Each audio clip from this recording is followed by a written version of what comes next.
On a été les premiers dans CCEP à utiliser des préformes, donc pour faire les bouteilles, des préformes 100% en matière recyclée, sauf le bouchon et l'étiquette. Donc après, c'était logique de se tourner vers nos emballages secondaires et tertiaires. Donc c'est important pour nous d'utiliser de la matière recyclée afin de ne pas créer de nouveaux déchets, de rentrer vraiment dans l'économie circulaire.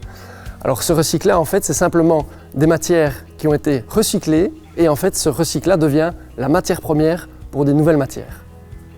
Sur nos palettes, par exemple, il peut y avoir jusqu'à 6 couches de haut. Et donc, il faut énormément de tension afin d'assurer la stabilité de la palette. Et il faut que cette stabilité soit assurée en été comme en hiver. Il est donc très important d'avoir une très bonne qualité au niveau du film. Pour atteindre cet objectif, actuellement, pour l'emballage secondaire, chez CCEP, on sera d'ici fin 2024 à 90% des produits sur le marché avec du film 100% recyclé. Et pour Chaudfontaine, d'ici mi-2025, on sera à 100% de film 100% recyclé.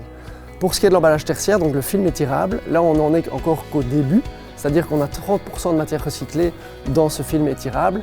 Et donc là l'objectif, ça va être au cours de l'année 2025 de faire des nouveaux tests afin d'augmenter ce pourcentage de recyclage dans le film étirable. Alors, le seul conseil qu'on peut donner, c'est de suivre le mouvement, donc c'est tous ensemble qu'on trouvera la solution pour qu'idéalement, dans une économie circulaire, les déchets d'aujourd'hui soient les matières premières de demain.